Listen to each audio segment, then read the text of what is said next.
నన్ను అడగకుండానే నాతో మాట్లాడకుండానే మళ్ళీ నన్ను ఎంపీగా పోటీ చేయమంటే ఒక్క మాట కూడా ఆలోచించకుండా ఒక్కటి కూడా విమర్శ చేయకుండా నేను ఎంపీ గెలుస్తానా ఓడుతానా బేరీజ్ వేసుకోకుండా నేను ఎంపీగా పోటీ చేసి గౌరవప్రదమైనటువంటి ఓట్లు 3,80,000 ఓట్లు దక్కించుకొని ఆత్మస్థైర్యంతో నేను ముందుకు పోయినా.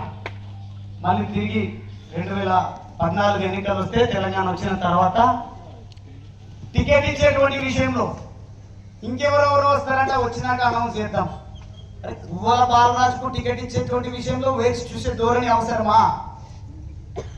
తర్వాత 2018లో నేను ఎమ్మెల్యే గారు ప్రూవ్ చేసుకున్నాను. నాకు తెలిసి కొంత గొప్ప 2018లో టికెట్ ఇచ్చేటప్పుడు ఇప్పుడు నేను ఎవరినో అనడం కాదు, పెద్దలు రాములు గారు కూడా అర్థం చేసుకుంటారని నేను భావిస్తున్నాను. పాపం ఆయనకు టికెట్ ఇస్తారని ఆయన తీసుకొచ్చాను. ఆయనకు నాకు ఇక్కడ పంచాయతీ పెట్టింది.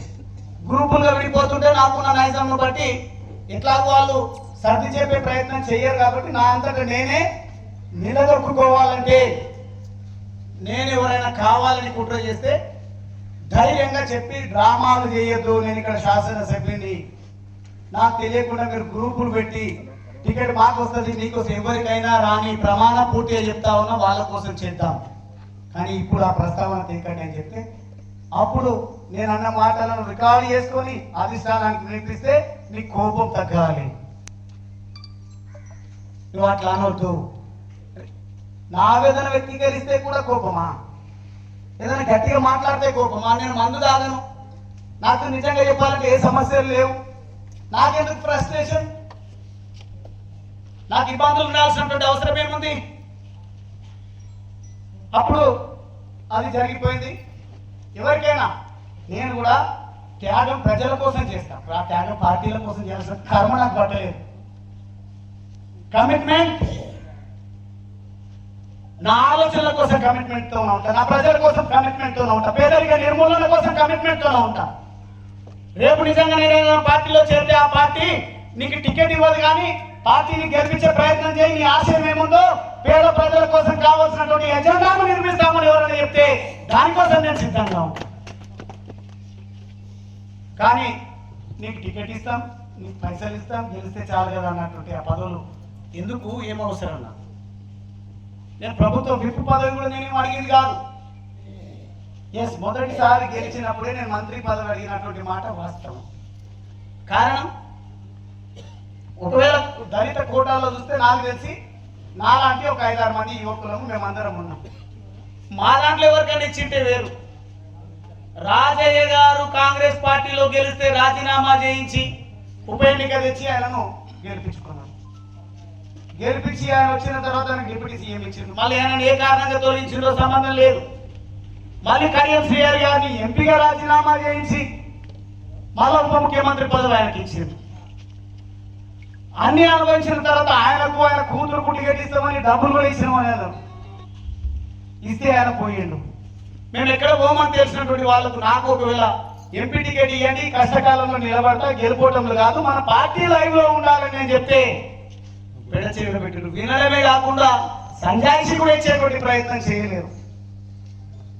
ప్రభుత్వాన్ని తిరిగి ఎన్నిక కాకుండా ప్రచారం చేసినటువంటి వాళ్ళను హత్తుకున్నారు, కౌగిలించుకున్నారు.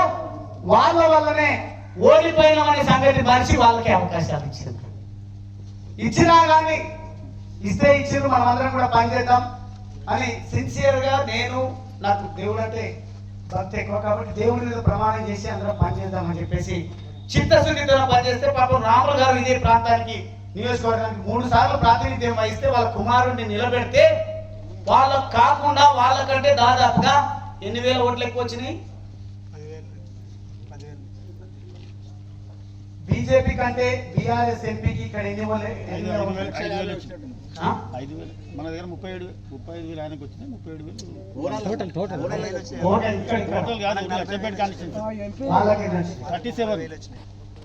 దాదాపుగా ఎన్నో 10,000 5,000 వాళ్ళకంటే ఎక్కువనే వచ్చింది. 37 35 గట్టిగా పని చేసినాం కదా.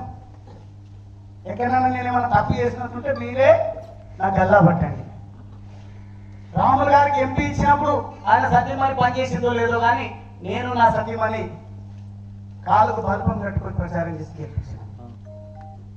ఎంపీ సరిపోదని మళ్ళీ ఇంకొకటి చెప్పుకుంటూ పోయింది కాబట్టి సరే మీ ఇష్టం అని చెప్పినాం, ఎవరికి ఇచ్చినా పర్వాలేదని చెప్పినాం. హరీష్ రావు గారు ఏదో కార్యక్రమానికి వస్తే మీటింగ్ పెట్టి ఎవరికి ఇచ్చినా పర్వాలేదన్నా ఒట్టేసి చెప్తున్నాను. మా నాన్న కూడా దయాస్ పైన ఉన్నాడు ఆ రోజు. డబుల్ బెడ్రూమ్ కోసమో దేనికోసమో వచ్చిన, హాస్పిటల్ ఓపెనింగ్ కోసం వచ్చిన. వస్తే ఎవరికైనా అవకాశం ఇవ్వండి అన్నా, మీకు నా సమస్య చెప్తా ఉన్నా. ఇప్పటికి కూడా కొంతమంది అప్పుడు స్టేటస్ పెట్టుకున్నాను, నాకు ప్రాజెక్టు ముఖ్యమన్నా అని చెప్పినాను. ప్రాజెక్టు గురించి హుస్నాబాద్ కాన్స్టిట్యున్సీలో కేసీఆర్ గారు మేమంతా బస్సులో వెళ్ళినాం. అధికారంలోకి మొదటిసారి వచ్చిన వెంటనే పల్లె ప్రగతి కార్యక్రమాన్ని అక్కడే ప్రారంభించాం. ఆ రోజు కేసీఆర్ గారు నేను అడుగుతా ఉంటే, మనం 20 రోజులలోనే వస్తున్నాం, హెలికాప్టర్లో తిరుగుదాం, ఎక్కడ అవకాశాలు మేము చూద్దాం, ఫారెస్ట్ ఎంతుందో చూద్దాం, అధికారులకు ఆదేశాలు ఇద్దాం, తర్వాత ప్రాజెక్టును మనం ఫౌండేషన్ ఇద్దాం, ప్రతి సెంటు గుంటకు సాగునీరు ఇద్దామని అంటే ఓపికతోనే ఉండి వాట్కోస్ అనే సంస్థకు సర్వేకి ఆదేశిస్తే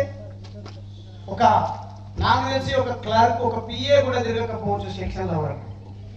ఇరిగేషన్ ప్రాజెక్టు విషయంలో ప్రతిరోజు నేను తిరగడం జరిగింది. ఎప్పుడు వారు మాట్లాడిన రికార్డులు చూస్తే మీకు తెలుస్తుంది. గుబ్బల బాలరాజ్ కాంట్రాక్ట్ కోసం ప్రయత్నం చేసిండా, స్వలాభం కోసం ప్రయత్నం చేసిండా, అచ్చంపేట రైతాంగాన్ని దృష్టిలో ఉంచుకొని విద్యుత్ మన ప్రాజెక్టు కోసం ప్రయత్నం చేసిందా, ఇరిగేషన్ ప్రాజెక్టు కోసం ప్రయత్నం చేసిందా అంటే మీకు అర్థమవుతుంది. నేను ఆ ప్రాజెక్టు వల్లనే నేను ఎక్కువ ఓట్లతో ఓడిపోవడం జరిగింది. ప్రాజెక్టు సాధించినాం, పైలాన్ కట్టినాం, 10 రోజులు డయాస్ పెట్టినాం. ఫౌండేషన్ వేయడానికి మీరు కాకుంటే టౌన్ లో నేను ఫౌండేషన్ పెట్టుకోవడానికి కారణం ఏంటంటే జ్యూరిడిక్షన్ ప్రాబ్లం రావద్దు, ప్రోటోకాల్ ప్రాబ్లం రావద్దు, పోర్ట్ఫోలియో ప్రాబ్లం రావద్దు. మున్సిపల్ అడ్మినిస్ట్రేషన్ మినిస్టర్ గా కేటీఆర్ గారు ఉన్నారు కాబట్టి అచ్చంపేటలో టౌన్ పరిధిలో నేను పైలాన్ కట్టించడం జరిగింది. నేను భవిష్యత్తులో ఎవరు అడగద్దు అని పైలాన్ కట్టిస్తే ఆ పైలాన్ ఏమో ఒక డిస్ట్రిక్ట్ బొమ్మలా కనిపిస్తుంది అచ్చంపేట ప్రజలకు. 2 గంటల్లో నోటిఫికేషన్ వస్తుంది, మేము రావడం కుదరదు, వదిలేసేయి, ఆ ప్రాజెక్టుతోనే గెలుస్తావా, నేను లేనా అని మాట్లాడి ఫౌండేషన్ కు పూలు కూడా అలంకరణ కూడా చేసినాం. పైలాన్ నేను, నా సతీమణి, నా అన్నదమ్ములు, నా అచ్చంపేట నియోజకవర్గ ప్రజలు వెళ్ళి కొబ్బరికాయ కొడితే ఇప్పుడున్న ప్రభుత్వం ఎవడన్నా కొట్టని, ప్రాజెక్టును ముందుకు తీసుకపోతే బాగుంటుందనే సోయి లేకుండా నా పేరు ఎక్కడ కనిపిస్తే అక్కడ చేర్చేస్తున్నాను.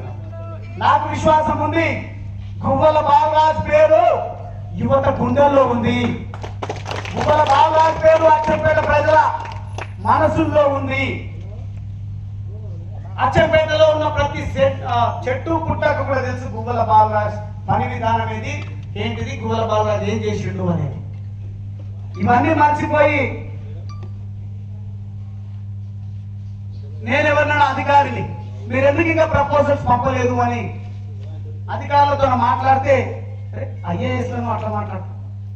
ఐఏఎస్ అంటే గౌరవం ఉంది, బ్యూరోక్రాట్స్ అంటే గౌరవం ఉంది, కానీ నాకు తెలిసి నాకున్న ప్రివిలేజెస్, ఒక శాసన సభ్యుడికి ఉండేటువంటి ప్రివిలేజెస్ చాలా ఎక్కువగా ఉంటాయి. ఏ అధికారినైనా కలవచ్చు, ముఖ్యమంత్రిని కూడా వితౌట్ అపాయింట్మెంట్ వెళ్ళొచ్చు, అది వేరు మాట. ముఖ్యమంత్రి గారి పైన గౌరవం కొద్ది అపాయింట్మెంట్ ఇవన్నీ విషయాలు అవన్నీ ఉన్నాయి, అది వేరు మాట.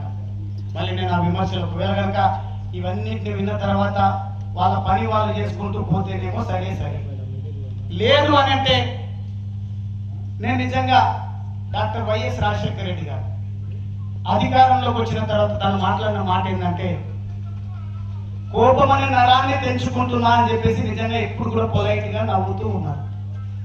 నేను ఆ ప్రయత్నం చాలా సార్లు చేసిన, కానీ నాలో ఉన్నటువంటి ఉడుకు రక్తం అనుకోండి, లేకుంటే నా నైజం అనుకోండి, ఎన్నిసార్లు అనుకొని మెడిటేషన్ చేసినా, దేవుణ్ణి మొక్కినా నాకు ఆ ఫైర్ అనేది తగ్గట్లేదు. చివరికి నేను పరిశోధన చేస్తే ఫైర్ ఇస్ యువర్ వెపన్ అని అన్నారు చాలా. ఈ ఆగ్రహమే ధర్మాగ్రహం, నీ కోసం మాట్లాడితే ఎవరైనా తప్పు పడతాడు, కాబట్టి అది తగ్గించుకోవాల్సిన అవసరం లేదు. కాకపోతే ఎవరంటే వాడు పనికిరాని విధులు కావాలని మాట్లాడించి రికార్డ్ చేసి కట్ చేసి వానికి అవసరమైన పెడుతున్నారు.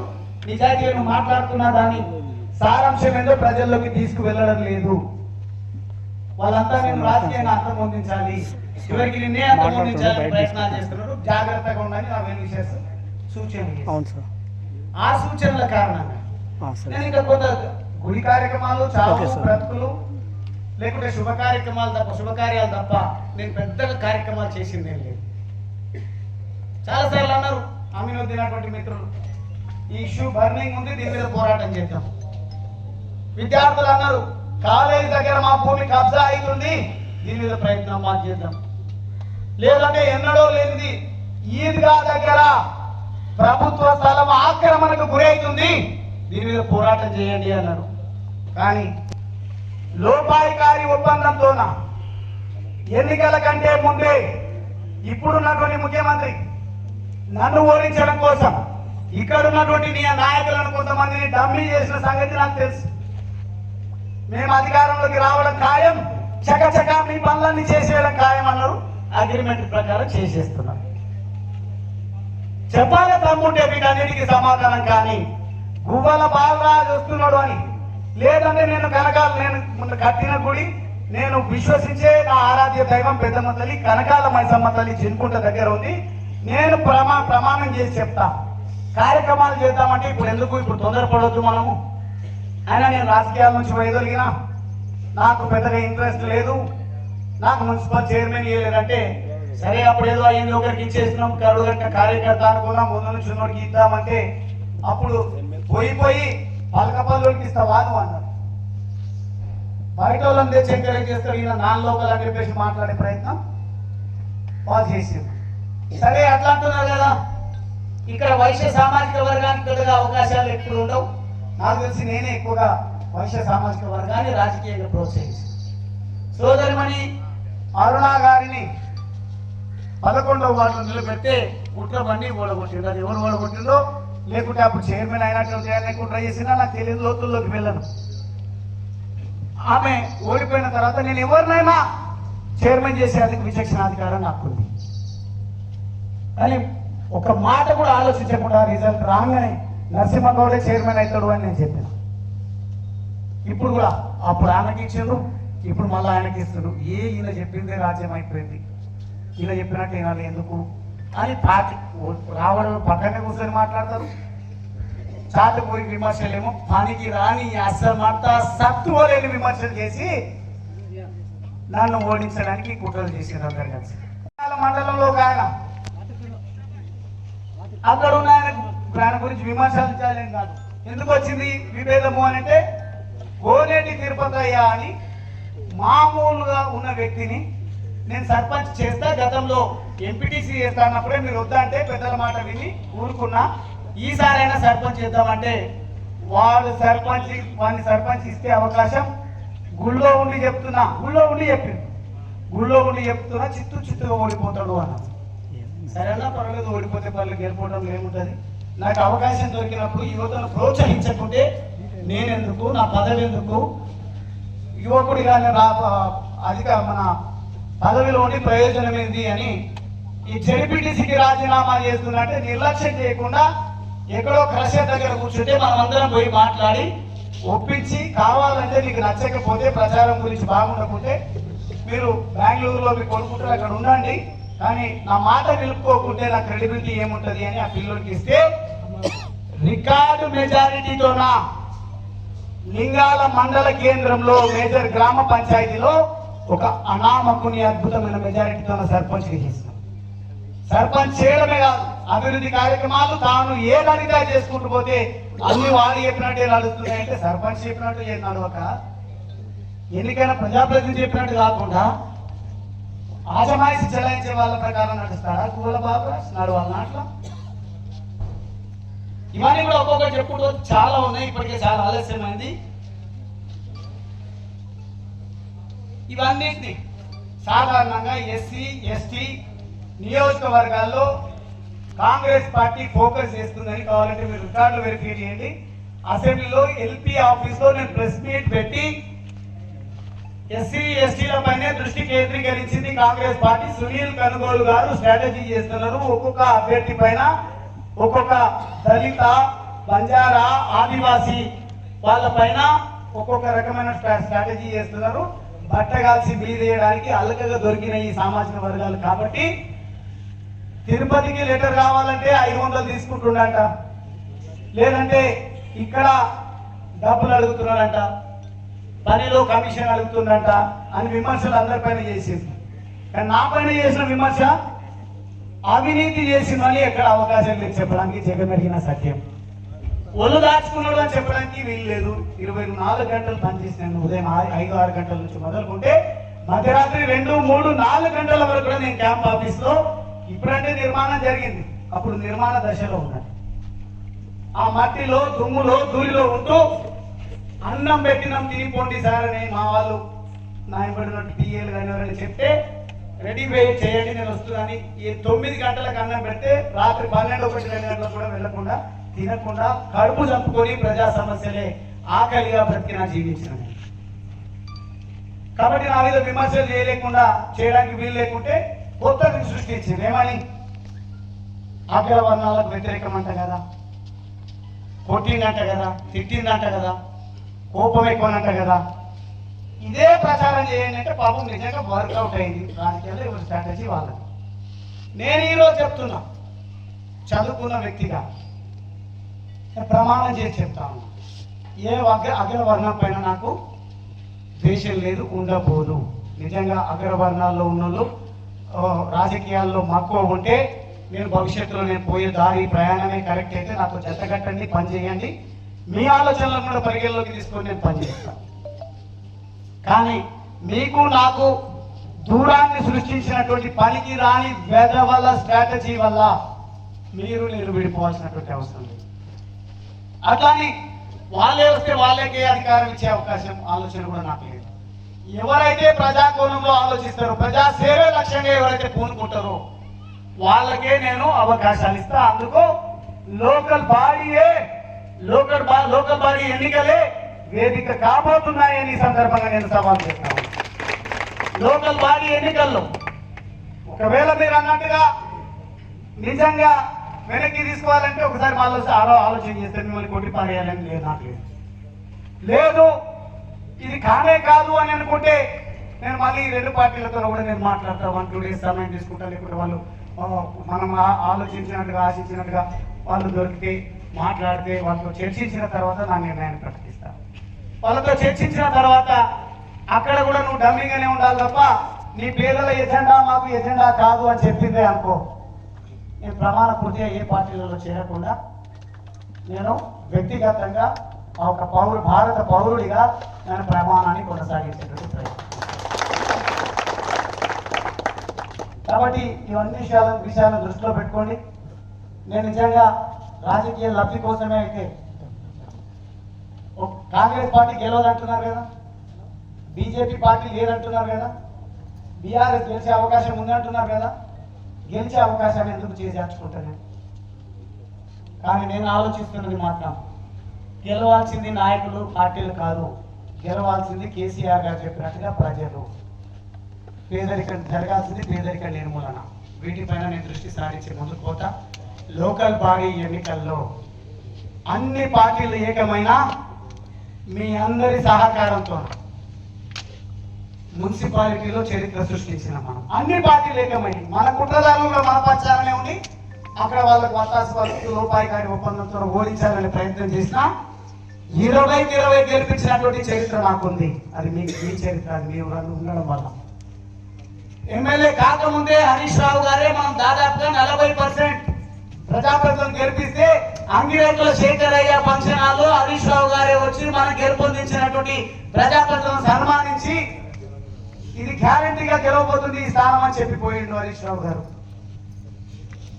మళ్ళీ చెప్తున్నా, ఇక్కడ ఒకవేళ వాళ్ళు ప్రత్యేకమైన దృష్టి సారించి లోకల్ బాడీ ఎన్నికల్లో గెలిపించాల్సినటువంటి నిబద్ధత, నికార్సు, ప్రజాసేవ అనే లక్ష్యం ఉన్నటువంటి యువకులు ఒకవేళ నిలబడ్డ చోట వాళ్ళకు వ్యతిరేకంగా పోటీ చేసి ఇతరులను పోటీ చేసి ఓడించే ప్రయత్నం చేస్తే పూర్తి స్థాయి దృష్టి కేంద్రీకరించి ప్రజలకు నిజమైనటువంటి సేవకుడు ఎవరో ఆలోచన చేసి ఎవరి కాళ్ళైనా మొక్కి ఓటు దగ్గరికి నన్ను నమ్ముకున్నటువంటి వాళ్ళు, నన్ను బలపరచాల్సినటువంటి వాళ్ళు అనుకున్నటువంటి వాళ్ళందరం కలిసి గడప గడప తిరుగుతాం. స్థానిక సంస్థలలో నిజమైనటువంటి యువతకు నిజమైనటువంటి నిబద్ధత కలిగినటువంటి వయసుతో సంబంధం లేదు. సేవాభావం ఉన్నటువంటి వాళ్ళని గెలిపించడం కోసం 100% నేను ఒళ్ళొచ్చి పని చేస్తానని ఈ సందర్భంగా నేను మాటిస్తాను. ఒకసారి ఎమ్మెల్యే కావాలని వచ్చిన కోరిక నెరవేరిందని వందల వేల సార్లు మీతో చెప్పాను కదా. 2 సార్లు ఎమ్మెల్యే అయినా నేను. మళ్ళీ ఎమ్మెల్యే కావడం పెద్ద పని కాదు, ఎంపీ కావడం పెద్ద పని కాదు. అవ్వడం వల్ల పెద్ద ఒరిగేది ఏం లేదు. నా వాయిస్ బ్రతికుండాలంటే నన్ను స్వేచ్ఛగా పని చేయించేటువంటి పార్టీ ఏదైనా ఉంటే ఆ పార్టీలో చేరడానికి నేను నిర్ణయం తీసుకున్నాను. ప్రస్తుతం కనిపిస్తున్నటువంటి పార్టీలు కాంగ్రెస్ కనిపిస్తుంది, బీజేపీ కనిపిస్తుంది. ఆ 2 పార్టీలు కూడా ఒకరు ఒక వర్గాన్ని గురించి మాట్లాడతారు, ఇంకొక వర్గాన్ని గురించి మాట్లాడతారు అనేది చర్చ ఉంది. అదే విషయాలను నేను చర్చిస్తాను. బీజేపీ పార్టీ దేశం కోసం అంటుంది. దేశంలో మైనారిటీలు, దళితులు ప్రజలు కారా, పౌరులు కారా? లేదు, కాంగ్రెస్ పార్టీ గరీబీ హటావో అనే స్లోగన్ తీసుకున్నాను. కానీ ఒక్కొక్క సందర్భంలో ఒక్కొక్క రకంగా కాంగ్రెస్ పార్టీ మాట్లాడుతుంది. ఈ 2 పార్టీలు కూడా నన్ను సంప్రదించినాయి. చాలా పై స్థాయి నుంచి మాట్లాడుతున్నాను. నేనేమో ఆశామాషి మీ గుబ్బల బాగాలంటే మీకు ఒక ఫోన్ కాల్ దూరంలో ఉండుండొచ్చు. కానీ మీరు నన్ను తయారు చేసింది, మీరు నన్ను ఈ స్థాయిలో తీర్చిదిద్దినటువంటి కారణంగా, నాకు మీరు ఇచ్చినటువంటి గౌరవం కారణంగా ఈ 2 పార్టీల నుంచి కూడా నాకు పిలుపు ఉంది. ఈ 2 పార్టీలతో కూడా నేను చర్చిస్తా. ఏం చర్చిస్తా? ఎస్, నేను సెక్యులరిస్ట్. ఒకవేళ నిజంగా నేను బీజేపీ పార్టీకి రావాలంటున్నారు కదా, మీరు హిందువులకు సమానంగా ముస్లింలు చూస్తారా చెప్పండి. ఇప్పటివరకు ఏం చూసిండ్రో? నేను పెద్దగా ఇతర పార్టీల పైన వాళ్ళ ఎజెండా పైన దృష్టి సారించలేదు. చాలా అమాయకంగా, ఇన్నోసెంట్ గా, ఒక నిబద్ధత కలిగినటువంటి నాయకుడిగా, కార్యకర్తగా కేసీఆర్ గారి ఆలోచనే శిరోధార్యం. కేసీఆర్ గారి వల్లనే తెలంగాణ రాష్ట్రం వచ్చింది. కేసీఆర్ గారే త్యాగాలకు సిద్ధమై తెలంగాణ రాష్ట్ర సమితి పార్టీని స్థాపించిండు. నేను విద్యార్థి సంఘాలలో కానీ, కుల సంఘాల్లో కానీ, ప్రజా సంఘాల్లో కానీ ఏ ఆర్గనైజేషన్లో నేను చిన్నప్పటి నుంచి పనిచేయలేదు. Struggling for the existence. నేను వచ్చిన నేపథ్యాన్ని బట్టి, నాకున్న పేదరికాన్ని బట్టి నేను చదువు, ఆర్థికంగా కొంత నిలదొక్కోవాలి, రాజకీయంగా ఎదగాలి, తద్వారా నా పేద ప్రజల అభ్యున్నతి కోసం పనిచేయాలి. సహకారం అనేది దేశంలో ఉన్నటువంటి చివరి వ్యక్తి వరకు వెళ్ళే విధంగా నా శక్తి మేరకు ప్రయత్నం చేస్తానన్న చెప్పిన తప్ప నా వల్లనే మొత్తం మాయం చేస్తానని నేను చెప్పడం లేదు. ఈ రుగ్మతలను, ఈ వ్యత్యాసాలను, ఈ ద్వేషాలను, ఈ వ్యతిరేకతలను, ఈర్షా దేశాలు పెంచుతూ రాజకీయంగా పనిచేసేటువంటి పార్టీలలో నిలవాలి ఉండాలనే ఆలోచన నాకు లేదు. కానీ బాబాసాహెబ్ చెప్పిండు కాబట్టి, political power is master key అని అన్నారు కాబట్టి, వారిచ్చినటువంటి ఆదేశాలనే, వారిచ్చినటువంటి మార్గనిర్దేశంలోనే నేను ఈ పార్టీకి ఇక్కడి వరకు వచ్చిన. ప్రాణం పోయే వరకు కూడా నేను అంబేద్కరిజాన్ని వీడే వ్యక్తిని కాదు. అంబేద్కర్ ఆలోచన విధానాన్ని అవలంబిస్తూ ముందుకు పోవడానికి నేను నిర్ణయం తీసుకున్నాను. ఏదో ఎవరో గాలి గారు మాట్లాడితే దాన్ని రికార్డ్ చేస్తే పంపిస్తే అక్కడ పోతున్నట్టు అన్నాడు. మళ్ళీ నేను కాంగ్రెస్ వాడు కూడా అడిగితే ఆ వస్తలే మాట్లాడలే, నేను మీ కాకుండా ఎక్కడ పోతాను, నేను ప్రతి మా పార్టీలో ఉన్నాను అని చెప్పినప్పుడు వాళ్ళు కూడా ఏదో వైరల్ చేసిందే కన్ఫ్యూజన్ ఏర్పడుతున్నాడు. కానీ నమ్మిన వాళ్ళే మోసం చేస్తున్నప్పుడు నేను ఫేర్ గా, ఓపెన్ గా మాట్లాడే మాటలను వైరల్ చేసుకుంటా పైశాచిక ఆనందాన్ని పొందుతా ఉంటే నేనేం చేయాలి? ఓపెన్ గా మాట్లాడొద్దా? నిజంగా ఈరోజు చూడండి, గుంపన్పల్లి సంఘటన నాకు బాగా గుర్తు. నిరంజన్ యాదవ్, గుంపన్పల్లి ఇద్దరిది సంఘటన జరిగితే నాయకులేమో తప్పించుకొని తిరగాలి అన్నారు, నేనేమో నా మెడకు చుట్టుకొని సమస్య పరిష్కారం కావాలి అన్నా. రాజకీయంగా నాకు లబ్ధి అవసరం లేదు, నాయకుడి బాధ్యత సమస్యను తేల్చాలి అని చెప్పేసి క్యాంప్ ఆఫీస్ లో, బయట ఎక్కడ వీలైతే అక్కడ వాళ్ళతో మాట్లాడి, నేను ఆడడానికి వెళ్తే, బ్యాడ్మింటన్ ఆడడానికి వెళ్తే గ్రౌండ్ దగ్గర కూడా పిలిపించుకొని అక్కడే మాట్లాడిన తప్ప నేను ఆ సమస్యను గాలికి వద్దలేదు. శంకర్, అవునా కాదా? పెనాల్టీ కట్టిన నేను ప్రేమతో కట్టిన పెనాల్టీ. నిరంజన్ చెల్లి ఎవరు, ఆ అమ్మాయి చనిపోయింది, వాళ్ళ భర్త పార్వతి వాళ్ళ భర్త చనిపోయింది కదా, కరెంట్ షాక్ లో చనిపోయింది. లాస్కర్ నిరంజన్ కొత్తగా ఇల్లు నిర్మించుకుంటుంటే ఆ ఇంట్లో చనిపోతే, కరెంట్ షాక్ కొట్టి చనిపోతే, వీడేమో కూలి చేయడానికి పోయాడు, వాళ్ళేమో పెద్ద దిక్కును కోల్పోయాడు, కుటుంబ పెద్దను కోల్పోయాడు, కుటుంబం రోడ్డు మీదకి వచ్చింది. వాళ్ళ కోసం ఏమైనా చేద్దామంటే ఇవన్నీ కూడా మాట్లాడతారు మీరు అని మీరే మాట్లాడుకోండి, పోలీస్ స్టేషన్ మీరే మాట్లాడండి, పంచాయతీలు మీరే తెంపండి. అంటే ఇక్కడ ఉన్న నాయకత్వం ఏం ఆశించింది, ఏం అలవాటు చేసింది అచ్చంపేట ప్రజల కంటే, ఏం అలవాటు చేసింది అని అంటే వయా మీడియా మొత్తం ప్రోటోకాల్ సృష్టించింది. వాడు ఎమ్మెల్యే ఉండని, మంత్రి ఉండని, డమ్మిగా ఉండాలి. ఇది రిజర్వ్డ్ కాన్స్టిట్యున్సీ, మేము పరిష్కరించాలి, మేము నిర్ణయించాలి ఎవరు సర్పంచ్ కావాలనో, ఎవరు ఎంపీటీసీ, ఎవరు ఎంపీపీ కావాలనో మేము అడగాలి ఓట్లు. మీరు గెలుపొందాలి లేకుంటే ఓడిపోవాలి. కానీ ప్రజలతో తత్సంబంధాలను మెరుగుపరచుకోవడం ఉంటే మేమెందుకు ఇంకా రాజకీయాల్లో ఉన్నది అని మాట్లాడతాం.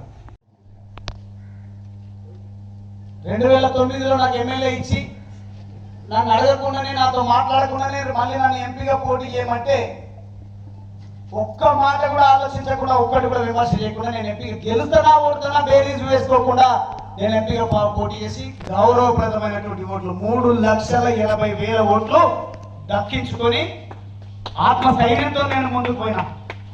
మళ్ళీ తిరిగి 2014 ఎన్నికలు వస్తే, తెలంగాణ వచ్చిన తర్వాత టికెట్ ఇచ్చేటువంటి విషయంలో ఇంకెవరెవరు వస్తారంటే వచ్చినాక అనౌన్స్ చేద్దాం. గువ్వల బాలరాజుకు టికెట్ ఇచ్చేటువంటి విషయంలో వేచి చూసే ధోరణి అవసరమా? తర్వాత 2018లో నేను ఎమ్మెల్యేగా ప్రూవ్ చేసుకున్నాను, నాకు తెలిసి కొంత రూపం. 2018లో టికెట్ ఇచ్చేటప్పుడు ఇప్పుడు నేను ఎవరినో అనడం కాదు, పెద్దలు రాములు గారు కూడా అర్థం చేసుకుంటారని నేను భావిస్తున్నాను. పాపం ఆయనకు టికెట్ ఇస్తారని ఆయన తీసుకొచ్చింది, ఆయనకు నాకు ఇక్కడ పంచాయతీ పెట్టింది. గ్రూపులుగా విడిపోతుంటే నాకున్న నైజంను బట్టి ఎట్లాగో వాళ్ళు సర్ది చెప్పే ప్రయత్నం చెయ్యరు కాబట్టి నా అంతటా నేనే నిలదొక్కుకోవాలంటే, నేను ఎవరైనా కావాలని కుట్ర చేస్తే ధైర్యంగా చెప్పి డ్రామాలు చేయొద్దు, నేను ఇక్కడ శాసనసభ్యుని, నాకు తెలియకుండా మీరు గ్రూపులు పెట్టి టికెట్ మాకు వస్తుంది మీకోసం ఎవరికైనా రాని ప్రమాణ పూర్తిగా చెప్తా ఉన్నా వాళ్ళ కోసం చేద్దాం, కానీ ఇప్పుడు ఆ ప్రస్తావన తీకండి అని చెప్తే, అప్పుడు నేను అన్న మాటలను రికార్డు చేసుకొని అధిష్టానానికి వినిపిస్తే నీకు కోపం తగ్గాలి, నువ్వు అట్లా అనవద్దు. నా ఆవేదన వ్యక్తీకరిస్తే కూడా కోపమా? ఏదైనా గట్టిగా మాట్లాడితే కోపమా? నేను మందు తాగను, నాకు నిజంగా చెప్పాలంటే ఏ సమస్యలు లేవు, నాకెందుకు ఫ్రస్ట్రేషన్, నాకు ఇబ్బందులు ఉండాల్సినటువంటి అవసరం ఏముంది? అప్పుడు అది జరిగిపోయింది. ఎవరికైనా నేను కూడా త్యాగం ప్రజల కోసం చేస్తాను, ఆ త్యాగం పార్టీల కోసం చేయాల్సిన కర్మ నాకు పట్టలేదు. కమిట్మెంట్, నా ఆలోచనల కోసం కమిట్మెంట్తో ఉంటా, నా ప్రజల కోసం కమిట్మెంట్తో ఉంటా, పేదరిక నిర్మూలన కోసం కమిట్మెంట్తో ఉంటా. రేపు నిజంగా నేను పార్టీలో చేరితే ఆ పార్టీ నీకు టికెట్ ఇవ్వదు, కానీ పార్టీని గెలిపించే ప్రయత్నం చేయి, నీ ఆశయం ఏముందో పేద ప్రజల కోసం కావాల్సినటువంటి ఎజెండాను నిర్మిస్తామని ఎవరైనా చెప్తే దానికోసం నేను సిద్ధంగా ఉంటాను. కానీ నీకు టికెట్ ఇస్తాం, నీకు పైసలు ఇస్తాం, గెలిస్తే చాలు కదా అన్నటువంటి ఆ పదవులు ఎందుకు, ఏమవసరం నాకు? నేను ప్రభుత్వ విప్ పదవి కూడా నేనేం అడిగింది కాదు. ఎస్, మొదటిసారి గెలిచినప్పుడే నేను మంత్రి పదవి అడిగినటువంటి మాట వాస్తవం. కారణం, ఒకవేళ దళిత కోటాలో చూస్తే నాకు తెలిసి నాలాంటి ఒక 5-6 మంది యువకులము మేమందరం ఉన్నాం. మా దాంట్లో ఎవరికైనా ఇచ్చింటే వేరు. రాజయ్య గారు కాంగ్రెస్ పార్టీలో గెలిస్తే రాజీనామా చేయించి ఉప ఎన్నిక తెచ్చి ఆయనను గెలిపించుకున్నాను. గెలిపించి ఆయన వచ్చిన తర్వాత డిప్యూటీ సీఎం ఇచ్చిండు. మళ్ళీ ఆయన ఏ కారణంగా తొలగించిందో సంబంధం లేదు. మళ్ళీ కడియం శ్రీహరి గారిని ఎంపీగా రాజీనామా చేయించి మళ్ళీ ఉప ముఖ్యమంత్రి పదవి ఆయనకి ఇచ్చింది. అన్ని అనుభవించిన తర్వాత ఆయనకు ఆయన కూతురుకు టికెట్ ఇస్తామని డబ్బులు కూడా ఇచ్చినామని ఇస్తే ఆయన పోయిండు. మేము ఎక్కడ పోమని తెలిసినటువంటి వాళ్ళకు నాకు ఒకవేళ ఎంపీ టికెట్ ఇవ్వండి, కష్టకాలంలో నిలబడతా, గెలుపోవటంలో కాదు మన పార్టీ లైవ్ లో ఉండాలని నేను చెప్తే పెడచేవిలో పెట్టారు. వినడమే కాకుండా సంజాయిషి కూడా ఇచ్చేటువంటి ప్రయత్నం చేయలేరు. ప్రభుత్వాన్ని తిరిగి ఎన్నిక కాకుండా ప్రచారం చేసినటువంటి వాళ్ళను హత్తుకున్నారు, కౌగిలించుకున్నారు. వాళ్ళ వల్లనే ఓడిపోయినామనే సంగతి మరిచి వాళ్ళకి అవకాశాలు ఇచ్చింది. ఇచ్చినా కానీ ఇస్తే ఇచ్చిండ్రు, మనం అందరం కూడా పనిచేద్దాం అని సిన్సియర్ గా నేను, నాకు దేవుడు అంటే భక్తి ఎక్కువ కాబట్టి దేవుడి మీద ప్రమాణం చేసి అందరం పనిచేద్దామని చెప్పేసి చిత్తశుద్ధితో పనిచేస్తే పాపం రాములు గారు ఇదే ప్రాంతానికి నియోజకవర్గానికి 3 సార్లు ప్రాతినిధ్యం వహిస్తే వాళ్ళ కుమారుడిని నిలబెడితే వాళ్ళకు కాకుండా వాళ్ళకంటే దాదాపుగా 8,000 ఓట్లు ఎక్కువ వచ్చినాయి. బీజేపీ కంటే బీఆర్ఎస్ ఎంపీకి ఇక్కడ ఎన్ని ఓట్లు? 5,000 వచ్చినాయి. 5,000 మన దగ్గర 35,000 ఆయనకు వచ్చినాయి. 37,000 టోటల్ కాదు, లక్షపేట కాన్స్టిట్యూన్సీ వాళ్ళకి 37 దాదాపుగా ఎన్నో 10,000 5,000 వాళ్ళకంటే ఎక్కువనే వచ్చింది. 37 35 గట్టిగా పని చేసినాం కదా. ఎక్కడైనా నేను ఏమైనా తప్పు చేసినట్టుంటే మీరే నాకు గల్లా పట్టండి. రాములు గారికి ఎంపీ ఇచ్చినప్పుడు ఆయన సత్యమణి పనిచేసిందో లేదో కానీ నేను నా సత్యమణి కాళ్ళకు బల్పం కట్టుకొని ప్రచారం చేసి గెలిపించాను. ఎంపీ సరిపోదని మళ్ళీ ఇంకొకటి చెప్పుకుంటూ పోయింది కాబట్టి సరే మీ ఇష్టం అని చెప్పినాం. ఎవరికి ఇచ్చినా పర్వాలేదని చెప్పినాం. హరీష్ రావు గారు ఏదో కార్యక్రమానికి వస్తే మీటింగ్ పెట్టి ఎవరికి ఇచ్చినా పర్వాలేదన్నా ఒట్టేసి చెప్తున్నాను. మా నాన్న కూడా దయాస్పైన ఉన్నాడు ఆ రోజు. డబుల్ బెడ్రూమ్ కోసమో దేనికోసమో వచ్చిన హాస్పిటల్ ఓపెనింగ్ కోసం వచ్చిన వస్తే ఎవరికైనా అవకాశం ఇవ్వండి అన్నా, మీకు నా సమస్య చెప్తా ఉన్నా. ఇప్పటికి కూడా కొంతమంది అప్పుడు స్టేటస్ పెట్టుకున్నాను. నాకు ప్రాజెక్టు ముఖ్యమన్నా అని చెప్పినాను. ప్రాజెక్టు గురించి హుస్నాబాద్ కాన్స్టిట్యున్సీలో కేసీఆర్ గారు మేమంతా బస్సులో వెళ్ళినాం. అధికారంలోకి మొదటిసారి వచ్చిన వెంటనే పల్లె ప్రగతి కార్యక్రమాన్ని అక్కడే ప్రారంభించాం. ఆ రోజు కేసీఆర్ గారు నేను అడుగుతా ఉంటే మనం 20 రోజులలోనే వస్తున్నా, నేను కలలు కంటున్నది అది కాదు. కాబట్టి నేరుగా సమస్యలు విన్నా పరిష్కారమైన ఒక పంచాయతీ జరిగినప్పుడు సమస్యను పరిష్కరించినప్పుడు 100కు 100% ఇరు పార్టీలు ఎవరిని కూడా 100% తృప్తి పరచలేదు. కానీ తప్పించుకోలేదు. సమస్యను విని అర్థం చేసుకొని పరిష్కరించే ప్రయత్నం చేసినాం. అక్కడ కుటుంబ పెద్ద మనిషి అయినా కసిరియడము, తిట్టడము, సందర్భాన్ని బట్టి మా వాళ్ళే అని మాట్లాడడము, మందలించడము, సమస్య పరిష్కరించడం అనేది జరుగుతూ ఉంటుంది. ఈయన కోపం ఎక్కువ. ఏమైందా ఆయన 10 లక్షలు ఆశిస్తే ఈయన 2 లక్షలు ఇచ్చాడు. నేను ఇచ్చిన అక్కడ కూడా ఎంత ఇచ్చిన బాబు ఎంతనో ఇచ్చిన. ఈయన ఇచ్చాడు. ఆయన 10 లక్షలు ఇప్పించాల్సింది ఈయన 2 లక్షలు ఇస్తే ఎవరికి కావాలి. తీసుకున్నాడు. ఇచ్చినోడేమో నా దగ్గర ఏం లేదు, ఏమన్నా చేసుకోండి అన్నారు. పోతే జైలు పోతారేమో కానీ సమస్య పరిష్కారం కాదని ఇద్దరిని ఆలోచించి నేను పరిష్కరిస్తే రాజకీయ లబ్ధి కోసం కాకుండా అక్కడ నాకు మైలేజ్ రాలేదు, అందుకోడిపోయాను. ఉదాహరణ చెప్తాను. ఒక్కొక్కటి సమస్యను తప్పించుకోకుండా ఉన్నాను కాబట్టి ఓడిపోయాను అనేది ఎత్తి చూపేటువంటి ప్రయత్నం చేస్తాను. వాళ్ళు తప్పించుకొని తిరుగుతూ పోయినటువంటి వాళ్ళు ఎవరైనా కంటిన్యూస్గా గెలిచిందా? వాళ్ళు కూడా ఓడిపోయారు. గెలుపోవటంలో సహజం, దాన్ని స్వీకరించే దమ్ము నాకు ఉంది. కానీ ఆ విషయాన్ని ఆ రకంగా పనిచేసి మా దగ్గరికి సమస్య రాకుండా మొత్తం నీ దగ్గరికి వచ్చేటట్టు చేస్తే మేము అందుకు పోని మాట్లాడేది. తర్వాత ఇప్పుడున్నటువంటి ఎమ్మెల్యే ఎన్నికల ప్రచారాన్ని వెల్టూరులో ముగించుకొని నేను వస్తా ఉంటే జీర్ణించుకోలేక రౌడీలను, గూండాలను రోడ్డుకు అడ్డం పెట్టి ఆటంకపరిచి తానే స్వయంగా రాయితోన కొడితే దెబ్బ చిన్నదే తాకింది. కానీ తరగకూడని ప్లేస్ లో తాకినందుకు ఇబ్బంది అయిపోయి హైదరాబాద్ పోతే నాటకాలు అని చెప్పిండ్రు.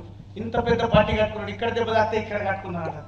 మీకేమైనా నిబద్ధత ఉంటే విజువల్స్ చూడండి, నాకు ఎక్కడ దెబ్బ తాకింది, ఎక్కడ కట్టుకున్నాను అని. దెబ్బ ఒకటి తాకింది అన్నాడు, పార్టీ ఒకటి తాకి దగ్గర కట్టిండ్రు అన్నాడు. నాటకము అని మాట్లాడింది. ఆ అటాక్ జరిగినప్పుడు కూడా హాస్పిటల్కి వచ్చి మందలించిపోయిన తప్ప అది సెన్సేషన్ అయినాక. కానీ ఈ రకమైనటువంటి దాడులకు కారణాలు ఏందని అధికార పార్టీ ఆలోచించలేదు, అప్పుడు మా పార్టీ ప్రతిపక్ష పార్టీ ఎందుకు ఇట్లా జరుగుతుంది, ఇదేం పరిస్థితి అని ఆలోచించలేదు. ఎవరి మానవ వీళ్ళు పోతే ఇంకొకరు వస్తారు. ఇప్పుడైతే గువ్వల బాలరాజు పోగానే ఇంకొకరి దిగుమతి చేసుకుంటామని వేదిక సిద్ధం చేసే ప్రయత్నాలు చేస్తూ ఉన్నారు. అదే చేస్తారు తప్ప ఒక నిబద్ధత కలిగిన ధైర్యం ఇచ్చి ముందుకు నడపాలనే ఆలోచన ఎవరికి కూడా లేదు. అదేవిధంగా ముషీరాబాద్ ఎన్నికల సందర్భంగా పోయి పనిచేసి మా శక్తి మేరకు మేము కొంత కష్టపడి పనిచేసినాం. ఓటమి పాలైంది. ఓటమి పాలైన తర్వాత అక్కడ మీ లీడర్లతోన మీతో ఎట్లయితే బంధం ఏర్పడేదో 4-2 నెలలు జరిగితే ఏర్పాటైతే ఓటమి పైన విశ్లేషించుకుందాము, కొంచెం వాళ్ళకి తృప్తి ఉంటుంది అని చెప్తే ఒకసారి కూడా దాన్ని సమీక్ష జరపలేదు. అట్లా ముషీరాబాద్ మా ముషీరాబాద్ హుజూరాబాద్ జరగలేదు. ఇక గెలుపు అయితేనేమో పొంగిపోయిండ్రు, ఓటమి అయితేనేమో సమీక్షించుకునే పరిస్థితి ఉండదు. తర్వాత ఫామ్ హౌస్ కేసు మీకు తెలియంది కాదు. ఫామ్ హౌస్ కేసు జరిగిన తర్వాత 100 కోట్లకు అమ్ముడు పోయిందని గుమ్మల బాగా అమ్ముడు పోయిండు అని అంటే పోస్టర్లు వేస్తే ఇది తప్పు అని ఖండించిన ఎవరు లేడు. నేను నా ప్రాణం పోయినా పర్వాలేదు, అడుక్కు తిన్నా పర్వాలేదు, అమ్ముడు మాత్రం కోరు నా నైజమని కాదు. అక్కడికి వెళ్ళి ఆ ఆపరేషన్ గురించి, రివర్స్ ఆపరేషన్ గురించి అవన్నీ నేను మాట్లాడదలుచుకొని తర్వాత మాట్లాడతా. అది పార్టీకి తెలుసు, అదేవిధంగా కోర్టుకు తెలుసు. ఆ కోర్టులో ఉన్న వ్యవహారం గురించి నేను పెద్దగా మాట్లాడదలుచుకోలేదు. ఆ సంఘటనలో నేను నికార్సైనటువంటి నాయకుడిని కాబట్టి నీ పైన విశ్వాసం ఉంచుతున్న బాలరాజ్, నువ్వే స్వయంగా నీ కారులోనే వెళ్ళి ఎమ్మెల్యేలు ఎవరు అమ్ముడువనికే సిద్ధంగా ఉన్నారు, ఎవరు కొనడానికి సిద్ధంగా ఉన్నారు నీకు సంబంధం లేదు, మేము నీ ఎంబడి కొంతమందిని ఇచ్చి పంపిస్తాను, మీరు నీ కారులోనే సొంతంగా తీసుకొని పోయి అక్కడ పోయి రమ్మంటే పోయినాం, వచ్చినాం. ఆ పోయినటువంటి సందర్భంలో ఒక పెద్ద మనిషి పేరు అక్కడ ప్రస్తావనకు వస్తే ఆ పెద్ద మనిషి ఎవరో కూడా నాకు తెలియదు. కానీ అది పెద్ద కేసు అయ్యింది. కేసు అయిన తర్వాత నాకు ఒక 30, 40, 50 వేల ఫోన్ కాల్స్, థ్రెటనింగ్ కాల్స్ వచ్చినాయి. కత్తి పట్టుకొని వీడియో కాల్ చూపించి చంపేస్తాము నిన్ను, ఈ విషయంలో కనుక అప్రమత్తంగా జాగ్రత్తగా ఉండకపోతే అని చెప్పేసి రకరకాల వాళ్ళు మాట్లాడారు. అది కాంగ్రెస్ సంబంధించిన కార్యకర్త అంటారు, బీజేపీకి సంబంధించిన కార్యకర్త అంటారు. ఎవడు ఏ కార్యకర్తలో తెలియదు. కానీ ఆటంకవాదులైతే నన్ను అంతమొందించాలని కుట్ర సందులో సడేమియా అన్నట్టుగా ఆ సందర్భాన్ని చూసుకొని నన్ను అంతమొందించే ప్రయత్నం చేసిండ్రు అని మొర్రో అని మొత్తుకున్నా నీకేం పర్వాలేదని చెప్పలేదు. అప్పుడు మాత్రం విప్పుగా ఉన్నా ఒక బుల్లెట్ ప్రూఫ్ కార్ ఇచ్చిండ్రు, ప్రోటోకాల్ వెహికల్ ఇచ్చిండ్రు, ఎస్కాట్ ఇచ్చిండ్రు, అన్నీ ఉన్నా దాడి జరిగితే పట్టించుకున్నటువంటి పరిస్థితి లేదు. అదేవిధంగా ఎంపీ ఎలక్షన్ ఇంతకుముందు అమేవుద్దీన్ చెప్పిండు, మీ నిర్ణయం మాకు నచ్చలేదు అని అనుకుంటే మీకు చేతులు జోడించి వినమ్రంగా కోరుతా ఉన్నా. నా పంతా మాత్రం పేదరిక నిర్మూలన విషయంలో, లేదంటే ప్రభుత్వ ఫలాలు చివరి వ్యక్తి వరకు అందే విషయంలో నేను వీళ్ళని ఆడేది లేదు. అదే పంతాలో ప్రయత్నం చేస్తా. అధికార పార్టీని, ప్రతిపక్ష పార్టీని, ఇప్పుడు ప్రతిపక్ష పార్టీ కాంగ్రెస్ ఉంది, ప్రతిపక్ష పార్టీ బీజేపీ ఉంది. ఇక్కడ కేంద్రంలో ప్రతిపక్ష పార్టీ కాంగ్రెస్ ఉంది, అధికార పార్టీ బీజేపీ ఉంది. ఈ 2 పార్టీలను ప్రశ్నిస్తూ చావనైనా చేస్తా కానీ ప్రజాసేవ చేసేటువంటి విషయంలో వెనకడుగు వేయను, వెన్ను చూపి పారిపోను, రాజకీయంగా జన్మనిచ్చినటువంటి నా అచ్చంపేట గడ్డను విడను అని ఈ సందర్భంగా నేను ప్రమాణం చేస్తూ మరొకసారి విజ్ఞప్తి చేస్తా ఉన్నా.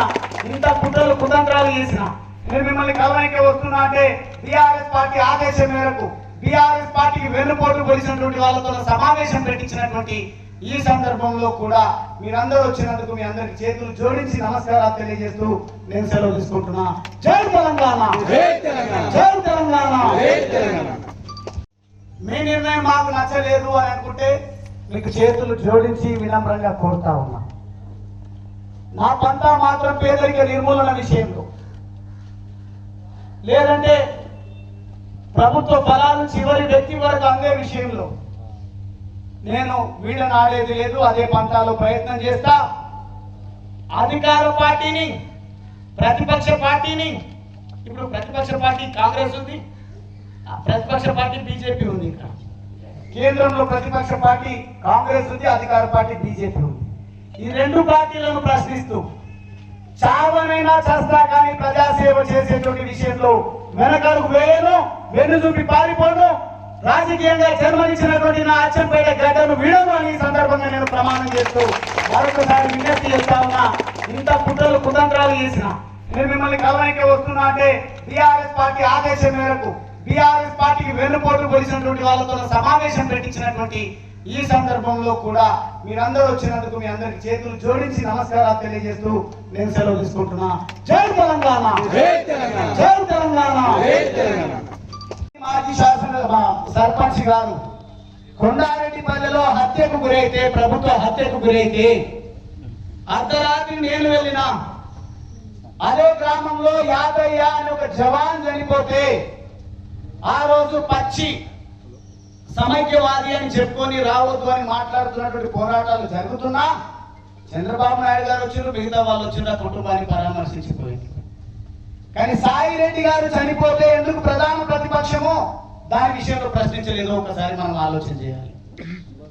పోరాటం చేయాలంటే మీకు నా బలం కావాలి అంటున్నారు, మీరు నా అన్న, నా తమ్ముడు, నా కుటుంబ సభ్యుడు అంటున్నారు. నేను మీకంటే ఎక్కువ కేసీఆరే దేవుడు, కేసీఆరే సర్వస్వము, ఆయన ఆదేశానుసారము ఆయన లక్ష్యాలు నెరవేర్చడం కోసమే నేను పనిచేస్తా అని దాదాపుగా 2 దశాబ్దాలుగా నేను పనిచేసుకుంటూ పోతున్నా. ఎక్కడ నేను తొంగి చూసినటువంటి దాఖలాలు లేవు. ఎక్కడ నాకు టికెట్ వస్తుందా రాదా అని బెంబేలెత్తినటువంటి పరిస్థితి లేదు. కానీ సాయిరెడ్డి హత్యను కూడా వాడుకోలేకపోయిండ్రు.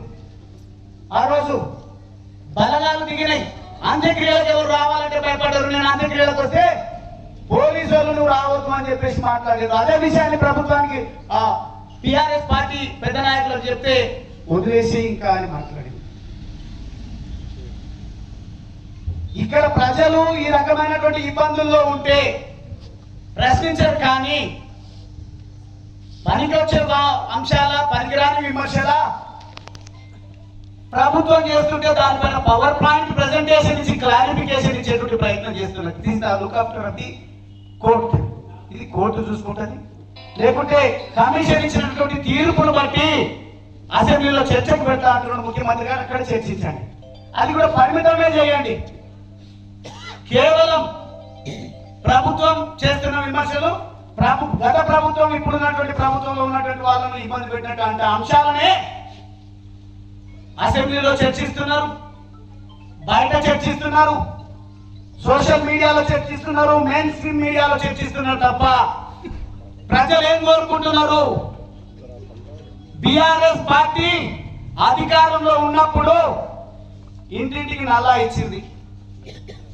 బీఆర్ఎస్ పార్టీ రైతులకు రైతు బంధు ఇచ్చింది. ఓకే, ఇచ్చినందుకే కదా ప్రజలు ఓట్లు వేసిండ్రు, రెండోసారి కూడా గెలిపించిండ్రు. మరి కాంగ్రెస్ ఎట్లా అధికారంలోకి వచ్చింది?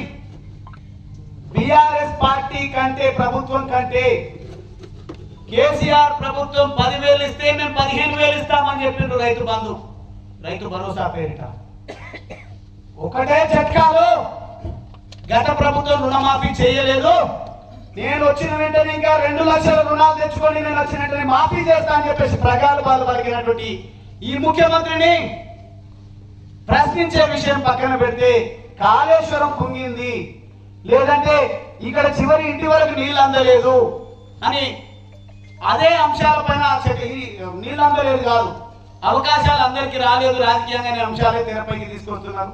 లేదంటే మళ్ళీ 10 సంవత్సరాలు నేనే మా ముఖ్యమంత్రి ఉంటా అని రేవంత్ రెడ్డి గారు చెప్తుంటే అధికారంలోకి వచ్చేది మేమే అని బీఆర్ఎస్ పార్టీ చెప్తుంది. ఇద్దరి పని అయిపోయింది, మేము వస్తాం బీజేపీ పార్టీ అని వాళ్ళు చెప్తున్నారు. ఎవరు ఏమైనా చెప్పని ప్రజాస్వామ్య దేశంలో నిరంతరం ప్రజల మధ్యలో చర్చ జరగాలి. ఆ చర్చ ప్రజల కోసమై ఉండాలి.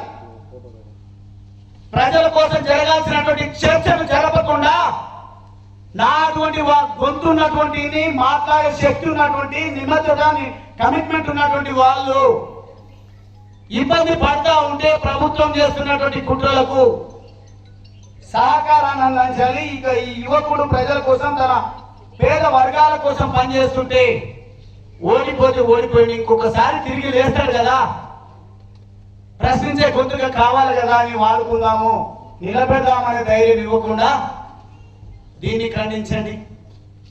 ఇక్కడ ప్రతిపక్షం అధికార పార్టీ లోకల్ బాడీస్ లో గెలవాలనుకుంటుంది. మీరు ఎవరితోనైనా మాట్లాడుకోండి, పర్వాలేదు, గెలుపే ప్రామాణికం ఉండాలి, మనం రాజకీయాల్లో ఉన్నామని చెప్తున్నారు.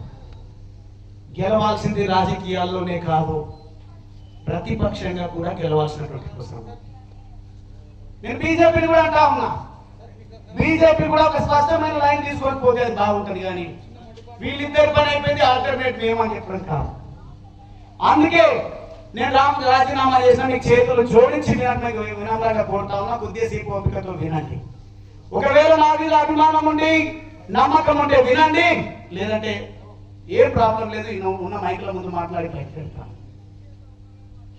నేను వినిపించండి, ఎవరెవరికి వినిపించాలో, ఎవరెవరికి వీడియో కాల్స్ లైవ్ లో చూపించాలో చూపించండి. గువ్వల బాలరాజు అంటేనే సెన్సేషన్. నేను మాట్లాడే మాటలు ఎవరు అమెరికా వాడు నిన్న మాట్లాడి గ్రూపులలో పెట్టాను. ఒక్క మాట కూడా ఉందా మీరు వైరల్ కానట్టుంది. అమెరికా ఇంత దుర్మార్గం అంటే నా నుంచి ఆశిస్తున్నది ఏంది? కొంతమంది కుట్రదారులు, పనికిరాని వాళ్ళు గువ్వల బాలరాజ్ నికార్సిగా మాట్లాడుతూ, నిజాయితీగా మాట్లాడుతూ, ఉన్నట్టు మాట్లాడుతూ, తన వైఖరి మార్చుకొని నేనేం చెప్తే అదే మాట్లాడాలి, లోపల ఏముందో అది బయటికి మాట్లాడదు అన్నట్టుగా నాకు సలహాలు ఇచ్చేటువంటి ప్రయత్నం చేస్తున్నాను. నా ప్రాణం పోయినా సలహాలను స్వీకరించేటువంటి వ్యక్తిని కాదు. నేను నికాసిగా ప్రజల కోసమే పుట్టిన అనే భావనతో ఉన్నా, ప్రజల కోసమే చేస్తా తప్ప మళ్ళీ నేను ఎమ్మెల్యే అవుతానా, ఎంపీ అవుతానా కానా నాకు అప్రస్తుతం. మేము ధూమ్ధాం కార్యక్రమాలు చేసిన పార్టీ అంటే కోసం చచ్చిపోయాడు ఆయన జీవీఆర్. మీ అందరితో ఏ పార్టీలో ఉన్నా, ఏ నాయకుడైనా కూడా మీ ఇంట్లో ఏం సమస్య ఉందో కనీసం మీ పేరైనా గుర్తుపెట్టుకోలేదు తెలియదు, కానీ మీ ఇంట్లో ఉన్న సమస్యతో, మీ బంధువులతో ముడిపడి ఉన్నాడు. ఇటుక కంటే చిన్నదేదైనా ఉందంటే ఆ ఇసుక నుంచి చిన్నగా పేర్చుకొని వచ్చినది ఈ పెద్ద కుటుంబం మాది. మేము ఎక్కడ దూరమయ్యే సమస్యనైతే ఉండదు. ఏ రోజు కూడా ఆయనకు అలవాట్లేదు ఈ పార్టీ ఆ పార్టీ ఆయన మొహం చూసి కొట్టు పెట్టే రకం కాదు. మీరు ఇదంతా బాగా గుర్తుపెట్టుకోవాలి. ఏ రోజైనా ఏ పార్టీ వాళ్ళైనా కానీ మనని హత్తుకొని భుజాన్ని ఎక్కించుకొని తిరిగిన ఆయన మీ అందరికీ తెలుసు. ఆ పార్టీ ఈ పార్టీ అని ఏమి లేదు. ఏ పార్టీ ఉన్నా మీరందరూ మా కుటుంబ సభ్యులే. అంత తేలికగా మేము ఈ నిర్ణయం అయితే తీసుకోలేదు. మీ అందరికి మేము ఎట్లా అంటారని మీరందరూ ఈరోజు ఏడుస్తున్నారు, బాధపడుతున్నారు, చావనికనైనా సిద్ధమవుతున్నారు. అట్లనే కేసీఆర్ సార్కి గువ్వల బాలరాజు కూడా అంతే. ఆయనకి ఏమన్నా అయిందంటే ఈయన తట్టుకోడు. ఆయన మీద ఈగ వాళ్ళనియను అని చెప్పిన ఆయన ఈరోజు ఇంత పెద్ద నిర్ణయం తీసుకున్నంటే మీరందరూ ఒక్కసారి ఆలోచించాలి. మనకు ఒక్కసారి కాదు, 2 సార్లు కాదు, మన మీద ఎన్నిసార్లు దాడులని మీ అందరికీ తెలుసు. ఏ రోజు ఎవరు కూడా మన దగ్గరకు వచ్చిందంటే లేదు. ఆయన పులి కాబట్టి నిలబడ్డాడు, తట్టుకున్నాడు. మీ అందరు ఉన్నారు వెనకాల అన్న ధైర్యం ఆయనకి, మీకేమో ఆయన ఉన్నారన్న ధైర్యం మీ అందరికి. ఈ 2 కాంబినేషన్ లేకపోతే అచ్చంపేటే లేదు, రాజకీయాలే లేవు. ఒక మనిషి ఇంత పెద్ద నిర్ణయం తీసుకున్నాడంటే ఒక్కసారి మీరు అందరూ కూడా ఆలోచన చేయండి. నేను ఇప్పుడు ఇక్కడ కూర్చొని విన్నంతసేపు ఒకటే అబ్జర్వేషన్, ఎందుకు తీసుకుండు మాకు చెప్పకుండా తీసుకుండు అంటే ఈడ కూర్చున్న అర్ధ గంటలనే నేనే మారిపోతానేమో అని భయం అవుతుంది. ఎందుకంటే మీరందరూ మాకు అట్లా తొందరపడేమి ఆవేశపడేమి నిర్ణయం తీసుకోలేడు. అన్ని కూలంకుషంగా కూర్చొని సంవత్సరం పాటు అందరినీ అబ్జర్వ్ చేసిన తర్వాతనే ఈ నిర్ణయానికి వచ్చిండు. మీరందరూ ఆయనకి సహకరిస్తే ఇట్లాంటిది ఇంకా ఇంకా ఇంకా మంచి కార్యక్రమాలు, డెవలప్మెంట్లు మీ అందరికి అండా దండ ఆయన ఎక్కడున్నా చేస్తాడు. ఎవరిని కూడా ఆయన ఫోర్స్ చేస్తలేడు. ఇప్పుడు మీరు ఆ పార్టీలకి ఈ పార్టీ నేను ఏడిపోతే అడిగినని కూడా అంటలేడు. అన్నీ కూడా మాకు ఈ 2 సంవత్సరాలల్లో తేడా తెల్లమైనాయి. ఇవన్నీ ఎందుకు చెప్పాల్సి వస్తుందంటే మీకు కూడా తెలియాలి మేము ఏమేమి ఫేస్ అవుతున్నామని. అంటే దేవుడి దగ్గరకు పోయి కోరికలు కోరుకుంటాం కదా, మనం కోరిక తీరుస్తాడు అన్న నమ్మకం ఉంటుంది కదా. ఈ రోజు కాకపోతే రేపు దేవుడా నా కోరికనైతే తీర్చు అని మొక్కుతామా లేదా? అట్లనే మేము కూడా కేసీఆర్ సార్ అని కదా 10 సంవత్సరాలు మొక్కినాం, సార్ మాకు ప్రాజెక్ట్ కావాలి, నీళ్ళు కావాలి, నీళ్ళు కావాలని. మీ అందరికీ తెలియంది లక్ష్మ ఆంటీ, శైలజ ఉండే అప్పుడు అరుణాకకి అందరికీ తెలుసు. నెల రోజులు నేను తిండి తినకుండా ఉట్టి ఫ్రూట్స్ తిని అన్నమే పక్కకి పెట్టేసి గ్యాస్ స్టవ్ పైన వండింది ఏది కూడా తినకుండా ఉట్టి పండ్లు తిని ఉన్నా నేను. దేవుడా మాకు ప్రాజెక్ట్ రావాలి, ప్రాజెక్ట్ రావాలి, మా వాళ్ళందరికీ నీళ్ళు కావాలి అనేసి. అంత ప్రేమ మాకు మీ పైన, బాధ్యత మాది అనుకుని బాధ్యతగా పనిచేసినాం. ఒక్కసారి సార్ వచ్చి ఆడ నీళ్ళు వేసిపోయి ఉంటే మనకి ఎంత మంచిగా ఉంది. సరే అది ఓటమి దానివల్ల వచ్చింది దీనివల్ల వచ్చిందని అంటలే, మన పేద వర్గాలకి మేము పని చేయాలి అనుకొని మేము ఇక్కడికి వచ్చి అది మాత్రమే. ఇప్పటికీ కూడా మేము పని ఈ నిర్ణయం తీసుకోనికి కారణం ఏంటంటే రేపటి నాటి ఈ రోజైతే మనం చూస్తున్న పరిస్థితులు ఎట్లున్నాయంటే ఓన్లీ ఒకటే విషయానికి మనం కొట్లాడుతున్నాం. ఏంటిది? ఆడు ఇట్లా అన్నాడు, ఇది ఇట్లా అన్నాడు, ఈ కేసు ఉంది ఆ కేసు ఉంది అని అనుకుంటూనే కూర్చున్నాం. కానీ డెవలప్మెంట్ ఎక్కడ పోయింది? ప్రతిపక్షంలో ఉన్నప్పుడు మనం దేనికోసం పోరాడాలి? మన హక్కుల కోసం పోరాడాలి. మనకు రావాల్సినవి రావట్లేవు అన్న దానికోసం పోరాడాలి. అవన్నీ లేవు, అవన్నీ పక్కదారి పట్టినాయి. మేము ఒకవేళ నిజంగానే రాజకీయాలకి ఏదో పదవుల కోసమో ఇంకో కోసమో వస్తే ఇంకా 2 సంవత్సరాలు ఆగి కరెక్ట్ టైం వచ్చినప్పుడు ఒకవేళ మనకి ఈడు వస్తలేదంటే ఇంకొక దగ్గర పోతాం. అయినా మనకు రాదు అని అనుకోవడం మన మూర్ఖత్వం అంతే. ఎవరు చెప్పారు రాదు అనేసి? ఇట్లాంటి లీడర్ని ఎవరైనా వదులుకుంటారా? సరే వాళ్ళే వదులుకున్నారు, ఇండిపెండెంట్ గా నిలబడైనా సరే గెలిచే సత్తా మనకుందా లేదా? మరి అట్లాంటప్పుడు మీరు అందరు ఎందుకు భయపడుతున్నారు? భవన్కి పోతాం ఆడికి, అవన్నీ కాదు. మేమేమనుకున్నామంటే మన పేద వర్గాలకి ఏవి అందట్లేవు, అందించాలి అన్న ఒక మోటో. అంటే అదొకటే ఉంది మా ఇద్దరు మైండ్లో. ఏముంది మనసులో ఏముంది అంటే మనం అందరికీ సేవ చేసుకునే బాధ్యత మన భుజాల పైన వేసుకున్నాం, మనం అదే చేద్దాం. ఏ రోజైనా చూసిరా మేము సేవ చేయకుండా ఇంకో దానిపైన ఇంకో దారిలో పోయడం మీరు ఎవరైనా చూసిరా? ఆయన స్థాయిలో ఆయన పని చేసుకుంటూ నా స్థాయిలో నేను పని చేసుకుంటున్నా. ఎంతసేపు ఉన్నా మేము డెవలప్మెంట్ కోసం ఆలోచించడం, అన్ని వర్గాలని లేచి కూర్చోబెట్టినాం, ఒక్క వర్గం కాదు. అసలు మేము